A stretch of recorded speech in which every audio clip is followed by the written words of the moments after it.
Hi friends, स्वागत है आप सभी का आपके चैनल एग्जाम सेंटर देवघर में। तो आज के वीडियो में देखने वाले हैं कक्षा 7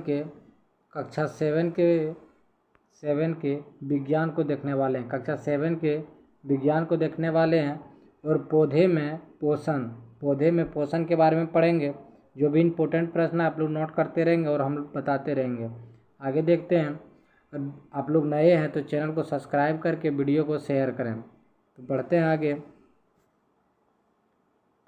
कह रहा है क्या पौधे भी भोजन की आवश्यकता होती है। कह रहा है क्या पौधों को भी भोजन की आवश्यकता होती है।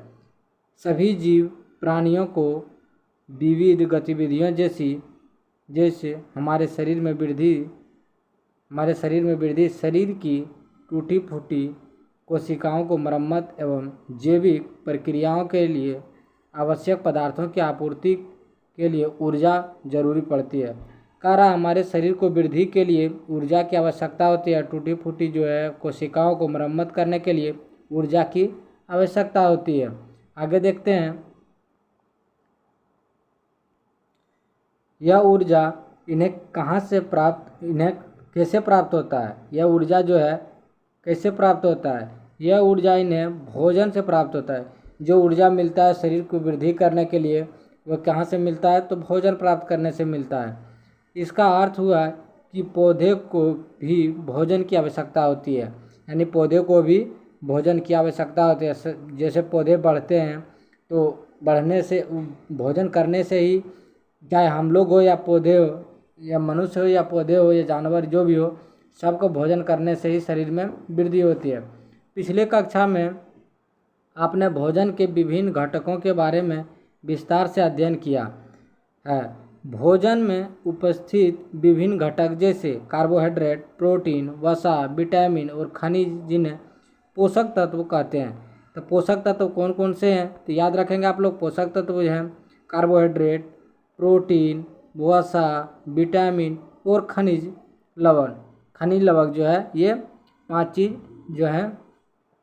पोषक तत्व हैं। पोषक तत्व कहते हैं इसे। कहते हैं हमारे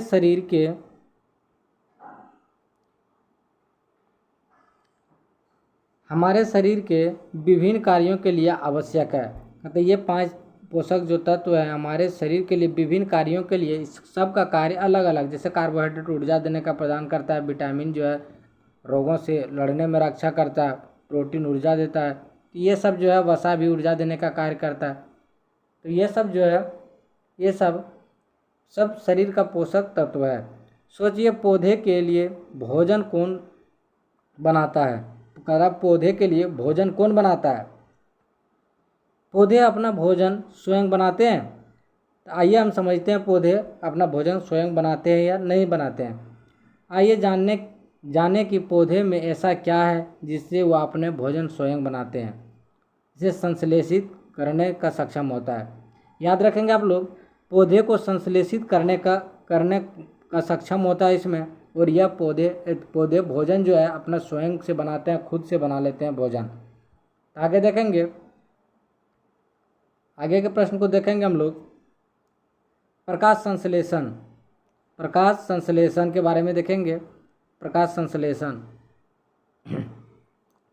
तो पौधे में खाद्य पदार्थ का पराक्रम। खाद्य पदार्थ कैसे होते देखेंगे। पौधे की हमारी पत्तियां, कुछ पदार्थ ऐसे होते हैं जो भोजन बनाने में सहायता करते हैं। पौधे में जो होते हैं पत्ती का कार्य है भोजन को बनाना। कहता भोजन का उत्पादन यानी संश्लेषित हरी पत्तियों से होती है। कार्य जो पौधे बनते हैं संश्लेषित जो होते हैं हरी पत्तियों से होते हैं। इसलिए भोजन उत्पाद का कारखाना या खाद्य कारखाना का भी कहते हैं। यानी पत्तियों को भोजन उत्पाद का कारखाना या खाद्य कारखाना कहा जाता है। आगे देखेंगे,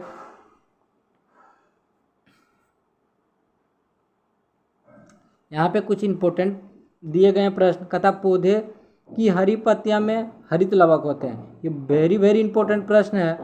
पौधे की हरी पत्तियों में क्या होते हैं, तो हरित लवक या क्लोरोप्लास्ट होते हैं, याद रखेंगे सीधा आप लोग। पत्तियों में हरित लवक या क्लोरोप्लास्ट पाए जाते हैं। एक प्रकार की संरचना एक प्रकार की संरचना पाई जाती है। इसे क्लोरोप्लास्ट हरे रंग का वर्णक पाया जाता है। क्लोरोप्लास्ट जो होता है हरे रंग का वर्णक पाया जाता है, जिसे पर्णहरित या क्लोरोफिल कहते हैं। जिसे क्या कहा जाता है? पर्णहरित या क्लोरोफिल कहा जाता है, कहते हैं। यह सिर्फ पौधे में पाए जाते हैं। याद रखेंगे आप लोग, क्लोरोफिल जो है सिर्फ और सिर्फ पौधे में पाए जाते हैं, ये मनुष्य में या जानवर में नहीं पाए जाते हैं। आगे देखेंगे,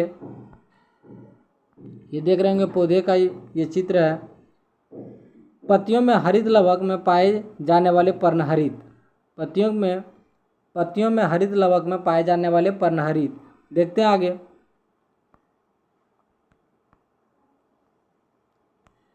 क्रियाकलाप कहता करके देखिए, कहता मिट्टी सहित 2 गमले लीजिए। कहता मिट्टी सहित 2 गमले लीजिए। दोनों गमलों में एक तरह ही पौधे लगाइए। दोनों गमलों में एक ही पौधा लगाना है। एक गमले के कमरे के अंदर रखिए और दूसरे गमले को कमरे के बाहर रखिए। 5 से 7 दिन के बाद पौधे का अंतर देखिए। कहता 5 से 7 दिन रखना है। एक गमले कमरे के अंदर और एक गमले कमरे के बाहर रखना है। 5 से 7 दिन तक रहने देना है। उसके बाद उसको निकाल के देखना है कि दोनों पौधे में क्या अंतर है। आपने अवलोकन को कॉपी में लिखिए। कह रहा है कि जो अंतर हुआ है वह कॉपी में लिखना है। आगे देखेंगे, ये आप लोग दिया हुआ जल का सूत्र है, ये याद रखेंगे। H2O होता है जल का सूत्र, कार्बन डाइऑक्साइड का सूत्र है CO2 और ग्लूकोज का सूत्र C6H12O6 है। ये तीनों याद रखेंगे आप लोग। कहता इस क्रियाकलाप के माध्यम से आपने जाना कि प्रकाश संश्लेषण में सूर्य के प्रकाश की महत्वपूर्ण भूमिका है। कह रहा है प्रकाश संश्लेषण जो होता है सूर्य से, उसमें हरे पौधे में संश्लेषण जो होते हैं वह सूर्य की बहुत बड़ी भूमिका है। कहता आइए हम जानते हैं कि पौधे को भोजन बनाने के लिए किन किन पदार्थों की आवश्यकता होती है। कह रहा पौधे में जो भोजन बनाते हैं बनाने के लिए किन किन पदार्थों की आवश्यकता होती है, कैसे भोजन बनाते हैं वह। प्रकाश संश्लेषण के लिए आवश्यक कच्चे पदार्थ आगे देखते हैं। प्रकाश संश्लेषण के लिए आवश्यक कच्चे पदार्थ कहता क्लोरोफिल का वर्णक पौधे की हरी पत्तियों में पाया जाता है। कहता हरी पत्तियों में क्लोरोफिल पाया जाता है। हरी पत्तियों में क्लोरोफिल पाया जाता है। याद रखेंगे, वेरी वेरी इंपॉर्टेंट प्रश्न है। हरी पत्तियों में क्या पाया जाता है? तो क्लोरोफिल पाया जाता है। कहता कार्बन डाइऑक्साइड जो वायु में उपस्थित है। कार्बन डाइऑक्साइड जो वायु में उपस्थित है। जल एवं खनिज जो मिट्टी, पौधे, जड़, मूल तथा अवशेषों में अवशोषित किए जाते हैं। कहता जल खनिज जो मिट्टी से पौधे की जड़ द्वारा अवशोषित किए जाते हैं। उसके बाद सूर्य के प्रकाश, सूर्य की किरणों से प्राप्त होते हैं। तो ये 4 चीज़ें जो है प्रकाश संश्लेषण के काम में आते हैं। जब प्रकाश संश्लेषण होगा तो क्लोरोफिल होना चाहिए, कार्बन डाइऑक्साइड होना चाहिए, जल खनिज होना चाहिए और सूर्य के प्रकाश होना चाहिए। ये 4 चीज़ रहेंगे तो पौधे अपना भोजन स्वयं बना सकते हैं। आगे देखेंगे, सूर्य के प्रकाश की उपस्थिति में इन कच्चे पदार्थों से पौधे द्वारा भोजन तैयार करने की प्रक्रिया को क्या कहते हैं? कहता सूर्य के प्रकाश की उपस्थिति में इन कच्चे पदार्थों में पौधे द्वारा भोजन तैयार करने की प्रक्रिया को क्या कहा जाता है? तो आगे देखते हैं क्या कहा जाता है।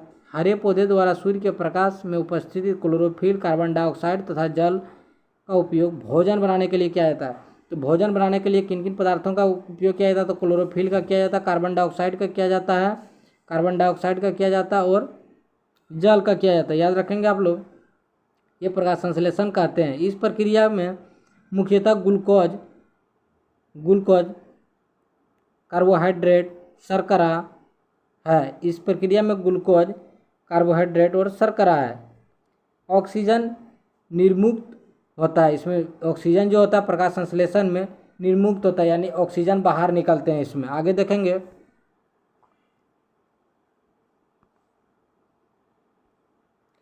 प्रकाश संश्लेषण को निम्नलिखित समीकरण दिया हुआ। प्रकाश संश्लेषण का ये समीकरण है, आप लोग याद रखेंगे। प्रकाश संश्लेषण का समीकरण है, कहता कार्बन डाइऑक्साइड तो ये वायु है, वायु यानी गैस है। ये जल जो मिट्टी में पाए जाते हैं प्लस जल, अब जब सूर्य के प्रकाश पड़ेगा इस पर तो क्या निकलेंगे, तो कार्बोहाइड्रेट बनेंगे और ऑक्सीजन बनेंगे। तो इसका ये सही सूत्र है, 6 को कार्बन डाइऑक्साइड है 6 CO2 प्लस 12 H2O, यानी 6 कार्बन डाइऑक्साइड 12 जल।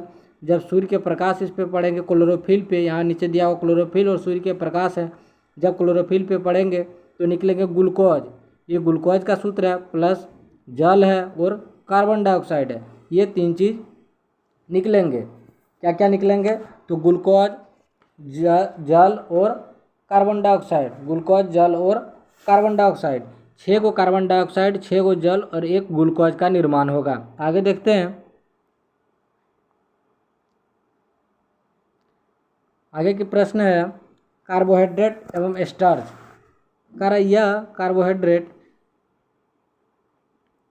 यह कार्बोहाइड्रेट मंड स्टार्च में परिवर्तन हो जाता है। यह कार्बोहाइड्रेट जो है, जो निकलता है वह किस में परिवर्तित हो जाता है, स्टार्च या मंड में परिवर्तित हो जाता है।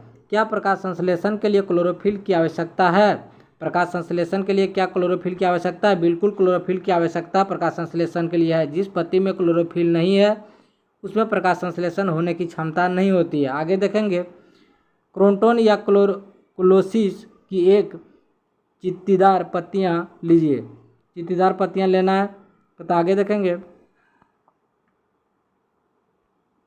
इस पत्ती को बीकर में डालकर कुछ देर तक उबालिए, फिर पत्तियों को अल्कोहल बीकर में डालिए। कहता प्रयोग करने के लिए कह रहा है, कहता इस पत्तियों को बीकर में डालना है और कुछ देर तक उबालना है उसको, फिर इस पत्तियों को अल्कोहल बीकर में डालिए। कहता अल्कोहल वाला बीकर का वाटर बाथ रख कर उबालिए।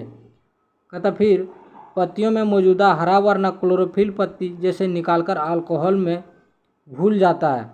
अल्कोहल में क्या होता है, तो घुल जाता है। दूसरा उसके आगे देखेंगे, रंगहीन पत्तियों को पानी में अच्छी तरह से धोइए। पत्तियों में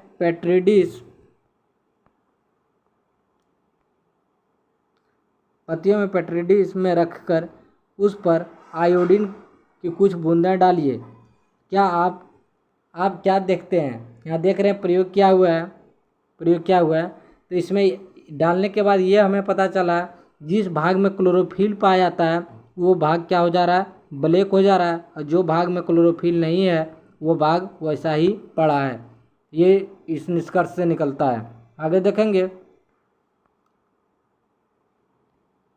प्रकाश संश्लेषण के लिए क्लोरोफिल की आवश्यकता दर्शाता है क्रोटोन पत्तियां। प्रकाश संश्लेषण के लिए क्लोरोफिल की आवश्यकता कौन दर्शाता, क्रोटोन की पत्तियां दर्शाता। पत्तियों की वह भाग जो पहले हरे रंग का था वह गाढ़े नीले रंग का हो जाता है। जो कह रहा पहले हरे रंग का, देख पा रहे हैं यहाँ पे हरे है, यहाँ पे हरे, वो अब कैसा हो गया, नीला रंग का हो गया। सफ़ेद नीले रंग वाले भाग नीली हो जाते। इसका अर्थ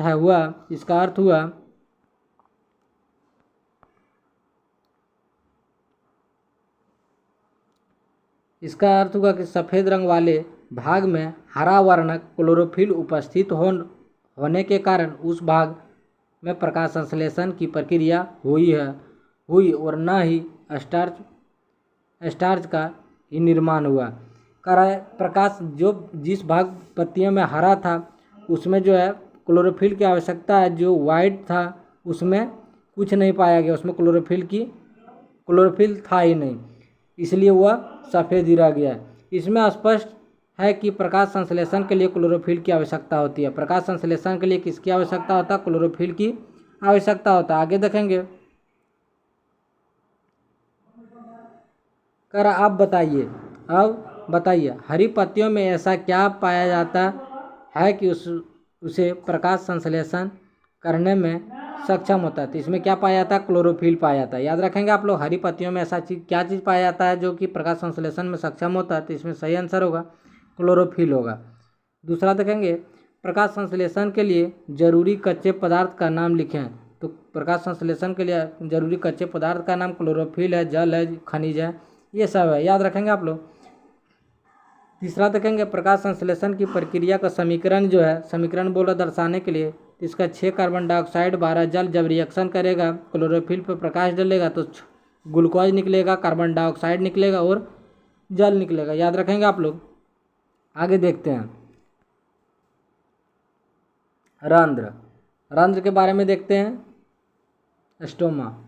स्टोमाटा पौधे की पत्तियों की सतह पर छिद्र हैं। कहता क्या पौधे की पत्तियों की सतह पर छिद्र होते हैं। पत्तियों की सतह पर स्थित ऐसे छिद्रों को रंध्र कहते हैं। जो पत्ती पे थोड़ा थोड़ा छिद्र होते हैं सतह पे, उस पत्ती के छिद्र को रंध्र कहा जाता है। रंध्र के द्वार कोशिकाओं द्वारा घिरे होते हैं। रंध्र जो है द्वार कोशिकाओं द्वारा घिरे होते हैं। पत्तियों के दोनों ऊपरी तथा निचली भागों में पाए जाते हैं। रंध्र जो है पत्तियों के ऊपरी तथा निचली भागों में पाए जाते हैं। आगे देखेंगे, आप देख पा रहे होंगे ये जो छिद्र है इसी को ही क्या कहा जाता है, रंध्र कहा जाता है। ये है रंध्र, यहाँ पे रंध्र है और ये जो है क्लोरोफिल दर्शा रहा है, ये पत्ती पे जब पाया जाता है। और यहाँ जो बीच में पाया जाता है ये रंध्र है। पौधे की पत्तियों में रंध्र द्वार कोशिका, पौधे की पत्तियों में रंध्र द्वार कोशिका को देखेंगे। अब आगे देखते हैं,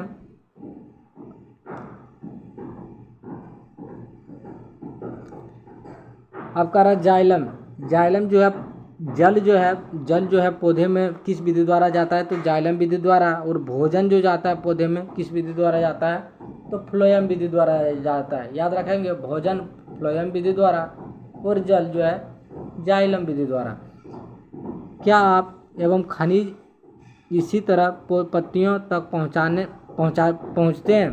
क्या जल एवं खनिज भी इसी तरह पत्तियों तक पहुँचते हैं? नहीं, जल एवं खनिज वाहिकाओं द्वारा पत्तियों तक पहुँचाए जाते हैं। ये वाहिकाएं नलिका के समान होते हैं। ये वाहिका जो होता है, जो एक जगह से दूसरे जगह जल और भोजन को ले जाते हैं, वो नलिका के समान होते हैं तथा जड़ तना शाखाएं एवं पत्तियों तक फैली होती है। ये हर जगह फैला होता है। पोषक पदार्थ को पत्तियों तक पहुंचने के लिए वाहिकाएं सतत मार्ग बनाती है। कहता हर जगह पौधे के हर भाग में पहुंचने के लिए वाहिकाएं एक सतत मार्ग बनाती है।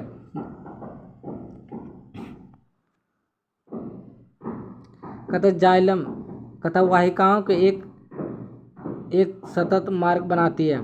इन्हें जाइलम कहा जाता है। जाइलम जो जल को एक स्थान से दूसरे स्थान पौधे में जाते हैं, उसे किस विधि द्वारा जाते हैं, तो जाइलम विधि द्वारा। याद रखेंगे किस विधि द्वारा, जाइलम। पौधे में पदार्थ का परिवहन के बारे में आप अध्ययन में जानेंगे। आज के वीडियो में यहीं तक रहने दीजिए। अगर वीडियो अच्छा लगे तो लाइक करें और शेयर करें, सब्सक्राइब भी करें और बच्चों को शेयर करते रहें। फिर मिलते हैं अगले वीडियो में। धन्यवाद।